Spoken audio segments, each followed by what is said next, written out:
7 o'clock. I'm going to call this meeting to order, March 21st, 2017.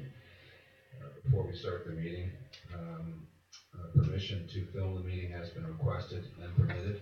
Individuals not wishing to be filmed should take this opportunity to move from the sight lines of the camera. All right. 2.1 regular council agenda. For adoption. Councilor Valeria, all in favor? Adoption of minutes of regular council meeting March 7th. Councilor Valeria, Councilor Sanjanko, all in favor? Item 4, committee reports. Committee of the whole meeting minutes. The minutes of committee of the whole held March 7th we received. Councilor Sanjanko, Councilor Valeria, all in favor? 4.1.2 possible sites for provincial investment in affordable housing program. Recommendation is council directs staff to organize community consultation on proposed sites and the affordable housing project, and the council directs staff to commission a feasibility analysis of the 2 identified sites for a possible affordable housing project, and the analysis be funded by Affordable Housing Reserve Fund.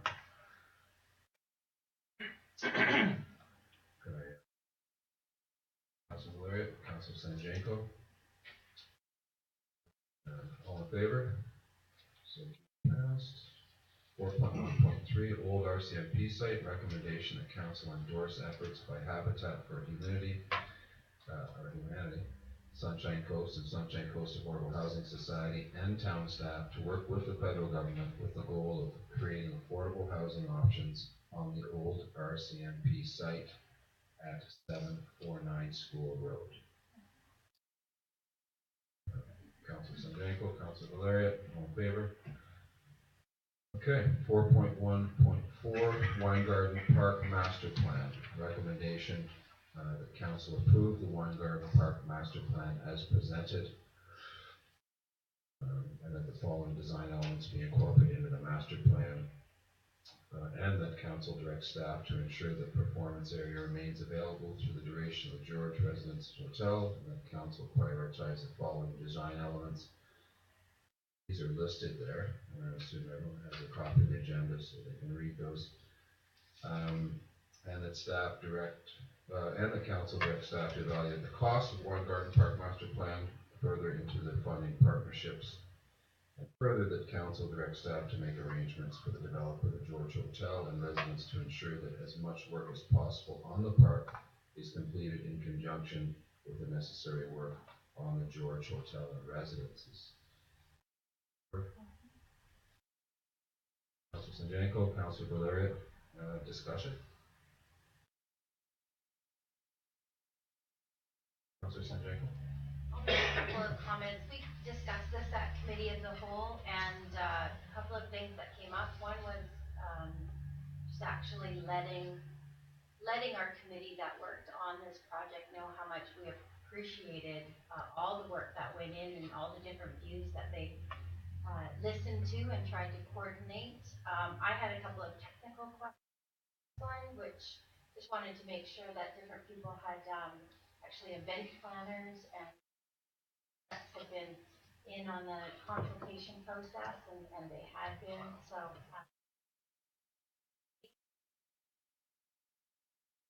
what was put forward by the Winegarden Park.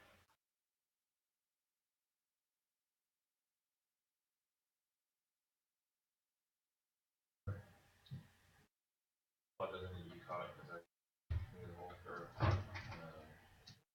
day, but I just recall when we first talked about this discussion about this, the cars and the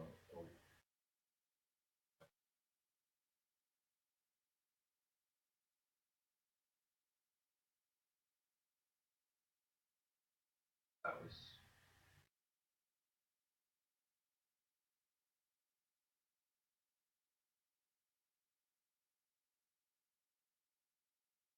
both places.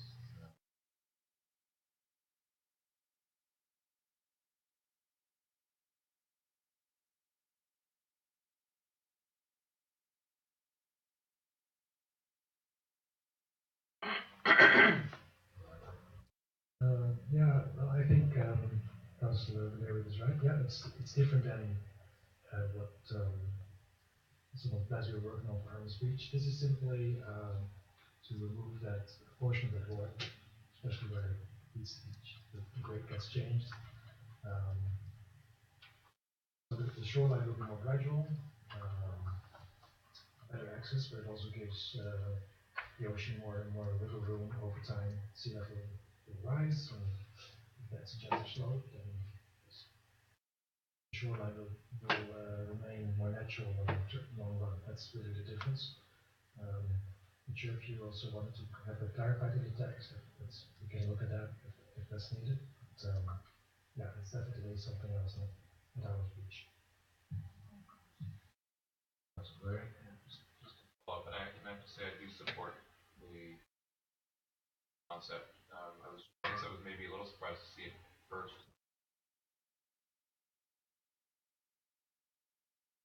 For Greenwood Park.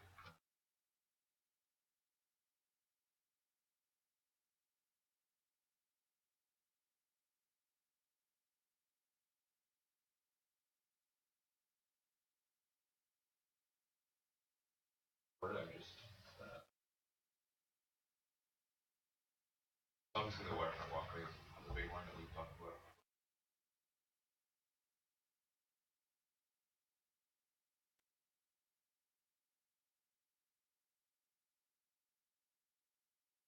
Dr. Flynn?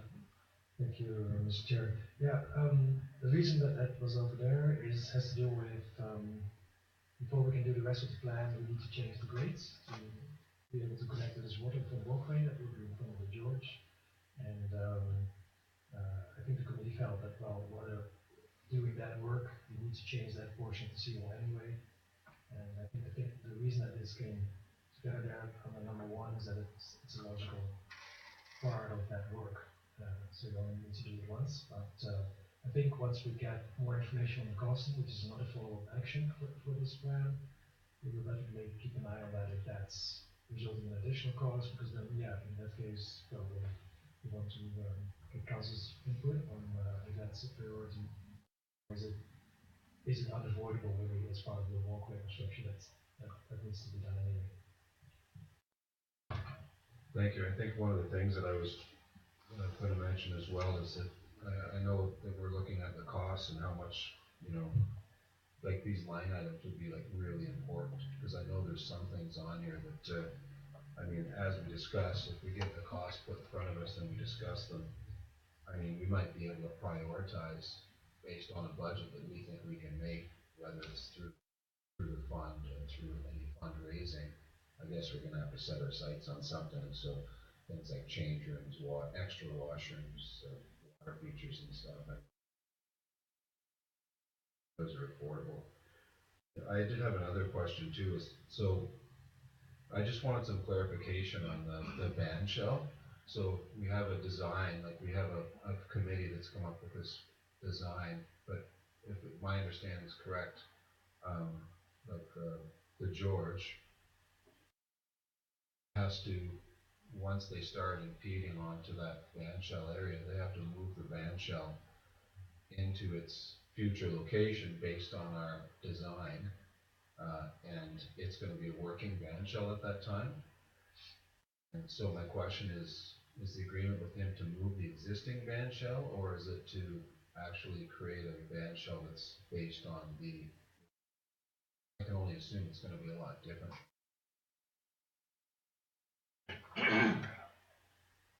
Yeah, I think that's a detail, an important detail that we need to figure out still based on costing, but also based on what is part of the George works and because simply moving the current performance stage to the proposed new location is not going to be satisfactory for a lot of people that we heard from, because the current acoustics are not good, and it is a fairly permanent structure throughout the summer when it gets set up. So the master plan suggests it would be a new stage of some kind, but we have to still figure out, well, is that something, to what extent can that be through the George project, and to what extent does the town needs to ourselves. To you, Acting Mayor, further to Mr. Bowles' comments, right now the George Hotel is under the development agreement has an obligation to relocate the band shell. So the relocation has a value, and the value of that commitment is what staff would interpret as a requirement that has to be spent in the new band shell. If we want, the town wants a sort of additional treatments further to that value, that's another conversation. But we feel that there's already obligations in writing committed to in the development agreement that requires the entirely of the developer's cost. Thank you. I guess that value will be determined as part of the master plan when we get this budget for, and I guess, Mr. Finesse would, George, I guess, would agree to that value at some point. And because there's $100,000 and then there's the removal of the band shell.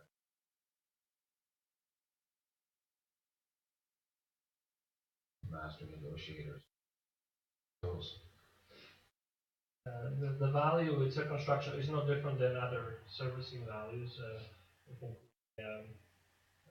we have reference construction costs associated with those types of works, and so within those parameters. Thank you. Any more discussion?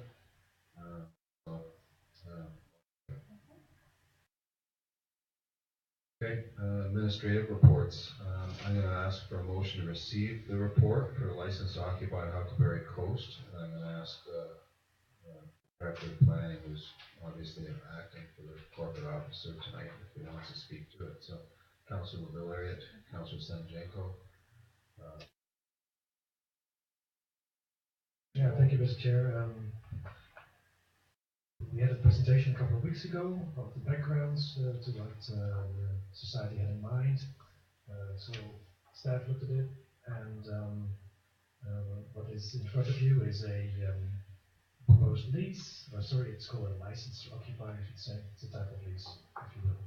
For 15 months, it's a freestanding. It's on its own lease for that garden area. That has to do with the complicated arrangements inside the building, where we have, so to say, part-time tenants, and then actually the childcare societies subleasing from one of the tenants, so to say. So the garden, because it's a permanent feature, doesn't fit under that, so that's why we are recommending to consider a permanent or a 15-month license to occupy, which can be renewed with an automatic renewal.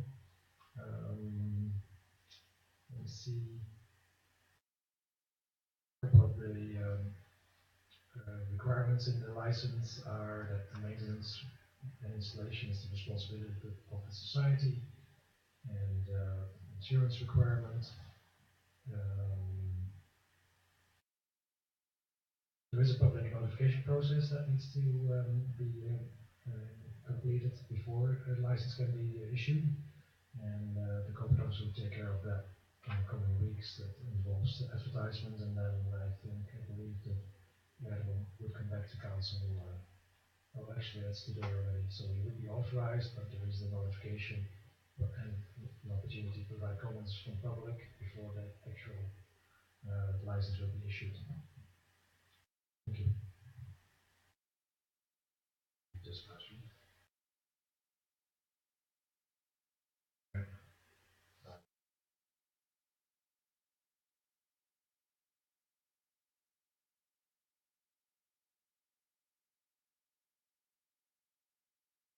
One of our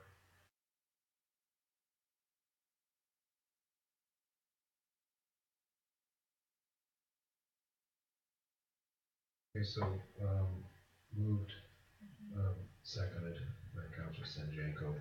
And now 5.2, Director of Planning Development, permit 2016-07, Parkland Phase 3. Mover to receive the report. Janko. Okay. All in favor. to speak to this at all? Thank you, Mr. Chair. It's has been before council a while ago in June, but then we decided to first proceed with the zoning bylaw, and there was a public hearing, and additional public hearing in September, if you remember, following an information meeting and I should say neighborhood walk with neighbors. Once the zoning got adopted in October, there were a couple of requirements attached to the zoning change. This was around additional landscaping, which is normalized through this permit. You can also see that there were some minor changes to the lot layout, which is not really a key part of this permit. It's through a separate process of subdivision, but it's referenced in here because in terms of form and character, we still have some guidelines and a set of types of housing that we plan to build there. In terms of form and character, the permit outlines that there are certain parcels where we really would like to see two-story buildings, because they are either on Woods Road, it's the main road for the main road. We'd like to have a bit more larger buildings there. And the other spot is next to the water reservoir. The water reservoir itself is pretty big. And the thinking is that if the two houses next to it are also a little bit bigger, it doesn't look like a huge water reservoir next to a mansion, for example. So very, yeah, just very modest form of character controls there, but there is development permit, and that's the goal of this permit if anything to me. Thank you. All right, so, Larry, Councilor Stanjanko, all in favor? 5.3, I can just get a move it short, Councilor Stanjanko.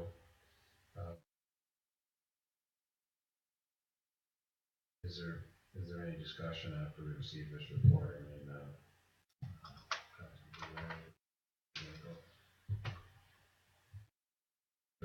Mr. Gold, do you want to comment on this at all? Or? Very shortly, thank you, Mr. Chair.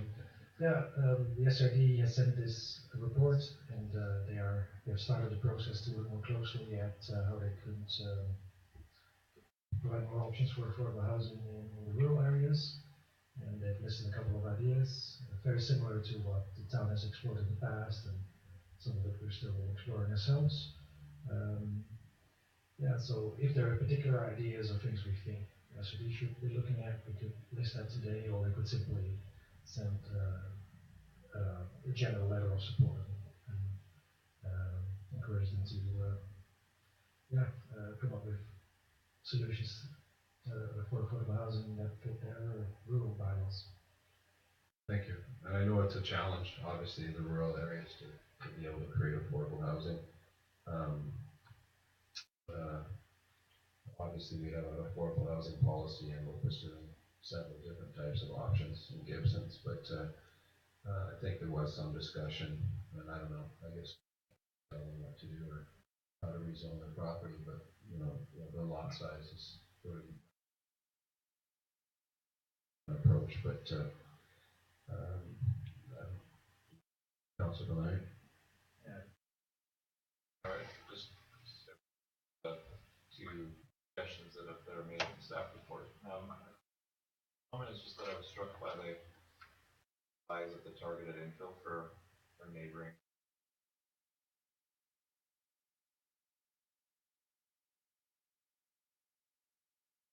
electoral area is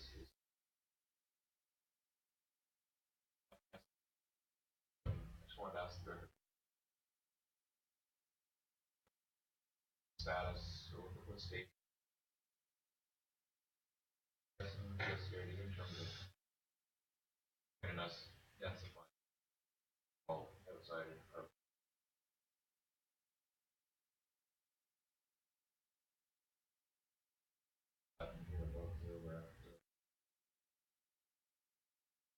To you, Mr. Chair, it's on the list to do sometimes, but we haven't really had any recent discussions around it. We hope to find some time for it this year. But it's I can understand the concern. A lot of these properties are already developed and lived in, so it looks almost like they not sure what the idea is behind this designation, but could be something that we raise in a letter.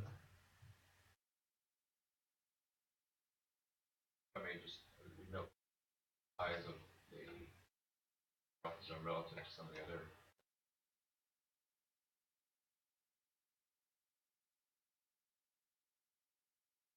I mean, if I was to this. Yeah.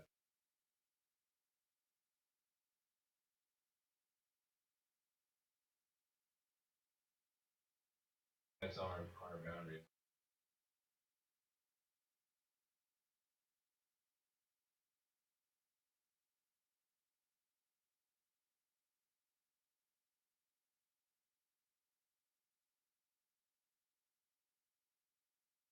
Is that?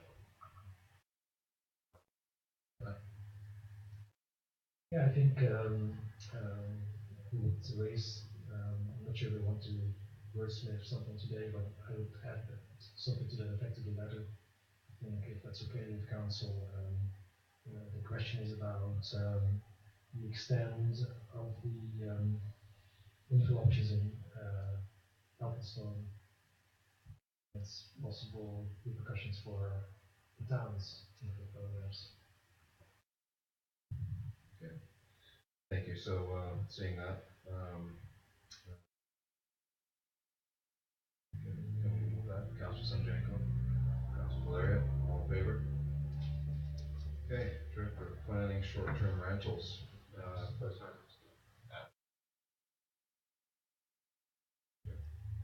that, and then there's, of course, the suggestions on page.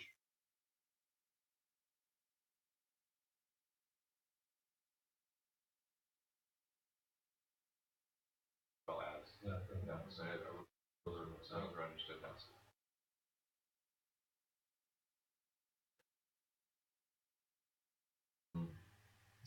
So the planning assistance report regarding short-term rentals, coming up. Councilor Valeria, Councilor Sanjanko. And the council direct staff to explore public input option. Do we have any discussion? Valeria? I'll just comment on the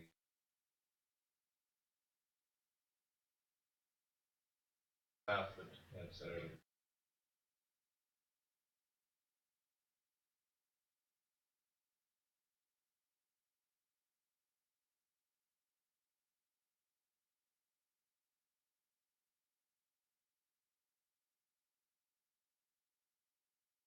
I just thought that was.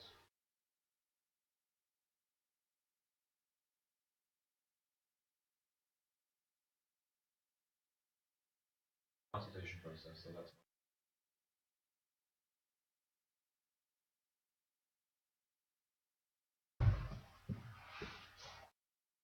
Councilor Sanjanko? Comment would be in it. That the SCRD, when they are partners, the community partners, out and not just going through the typical communication channels that they might have.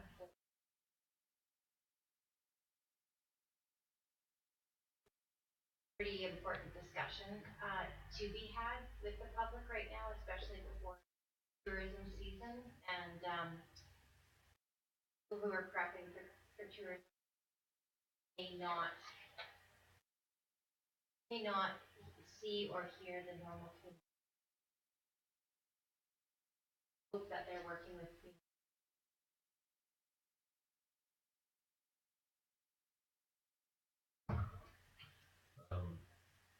Mr. Bull, is that basically what your understanding is?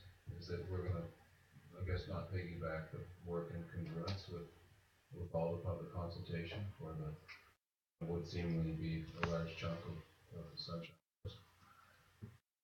Yes, so I did call the SRD staff, asking them to see if they knew yet what they were planning to do.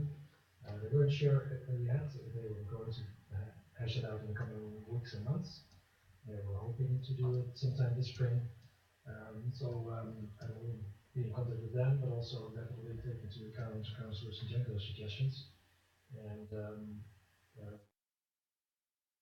it's just that this came up at the SED table that I realized, well, this council also had expressed an interest to look at this at some point. So I thought, well, sufficient if this comes up, and especially if the SED makes a lot of noise about it. So to say that it's timely for us to seek input as well. And another idea we had for the town was we have a number of people with a business license and short-term rental.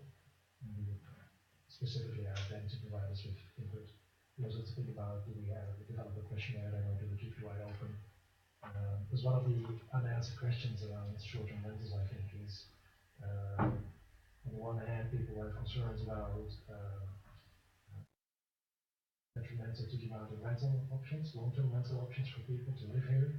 On the other hand, I've also heard comments that these are a form of tourist accommodation that also bring income and activity to the area, and in some respects, that host short-term rentals.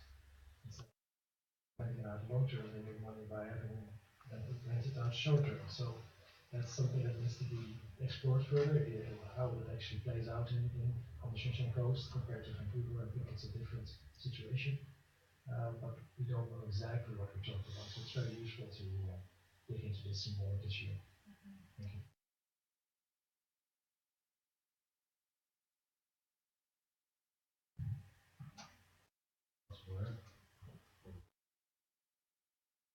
Second, all in favor? All right, council reports. Councillor Sanjay. Actually, the only is to public that the Gibsons Chamber AGM is coming up. And I know they'd like to see it well attended.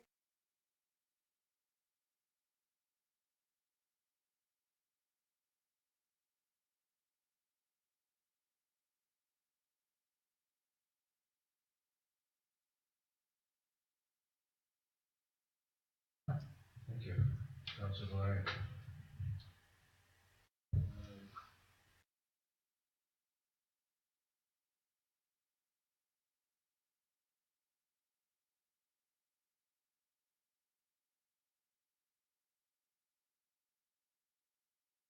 Well, that makes sense, but I just, how important it is and by the fact that our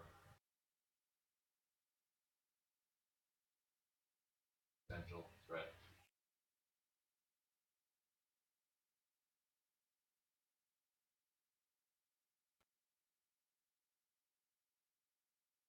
And so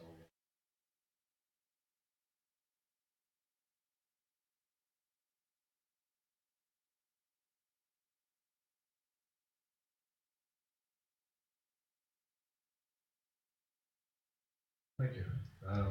Yeah, as well as I guess the chamber AGM, there's an event if you have a business, there's Pace Setter Athletics.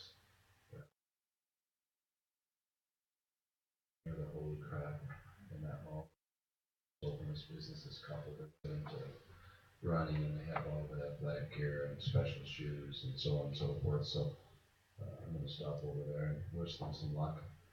I attended the Gibsons Landing and Harbor Authority board meeting. Thank Ron Nelson for his service on the board for quite some time. He's leaving the board. Thank him for all his work. And then I wanted to mention that, I don't know, I'd like to put a shout out to Larry Ostrowski, who saved a man's life last week. His boat had capsized, his dinghy had capsized, and he made it to the dinghy wharf under the dock on the ramp A, but he couldn't climb aboard, and he was just about under, and Larry saw him, and really fluky, he was down there putting some things in that a guy had used the ramp, so he just barely heard the guy screaming, like he wasn't screaming for help, but anyway, and he pulled him out of the water and saved his life, so way to go, Larry. So I just thought I'd mention that, and that's all the report I have. Okay, number 7, correspondence. I guess you've read this. Everybody's read it. I mean, could I get a motion to receive? Councilor Sanjanko, Councilor Valerian, all in favor? I don't know if there's any discussion on it. Okay. Number 8, bylaws. Now, I was going to do this in a block, but I'm not anymore because I think there's been a slight change to 8.1, which is the 1065 -40. So maybe if I could get the director of planning to highlight some of these changes. There's one change in the zoning bylaw about this related to the town land. So under 10 and under 11, we outline which town lands get which designation. And when I was rereading this today, I noticed that I had switched two descriptions around. So under 10C and 11C, they would describe the lands for sewage treatment plant. It was worded the other way around, but we corrected that. So 10C says this, the eastern portion is utilities, and under 11 now it says the western part is park. So, thank you. Thank you. So I'd like, I guess, a motion be given to third reading for the zoning amendment bylaw 1065-40.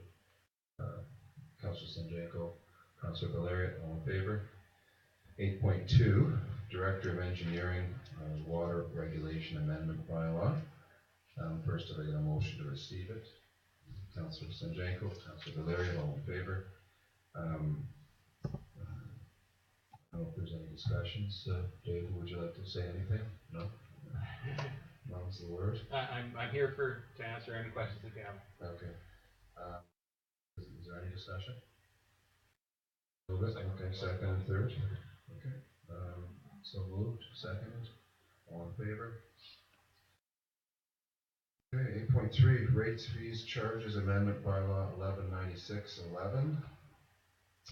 Let's see, rates, fees, and charges, amendment bylaw be adopted. Do I have a mover? Councilor Valerian, second. Councilor Sanjanko, all in favor? 8.4, traffic and highway amendment bylaw. Moved by Councilor Valerian, seconded Councilor Sanjanko, all in favor? Okay, at this point, I'd like to ask if there are any inquiries from the giant gallery. Okay. Sub-gallery has one. I'm just hoping to worship, temporary worship, to get a just some clarification on the highway and traffic use bylaw, because the schedule lists all the roads, and I'm not sure if they've all changed or just some on that schedule. Just through you, acting mayor. Sorry, I don't know how to address it. Just some of the roads have the main. Let's see if I think I can get them all here. The northeast corner there, where you see in the Schedule A the map there with the Hillcrest area. Those are an addition. And Shaw Road. Right now, there's kind of a segment between Gibsons Way and Davis Road that is 30K. Now the whole length of Shaw Road is 30K. Upper right-hand corner. Yeah, upper right-hand corner. That Seacott, Mountain View, Triple. Exactly. Yeah. Okay, and then the dump shop. Thank you. Yeah. Thank you. Okay, upcoming meetings. Advisory Planning Commission, Friday, April 21st. Sunshine Regional District meeting dates are listed at 10.2. 11, Special Committee of the Whole. Maybe if I could get Councilor Valerian, seconded Councilor Sanjanko, all in favor?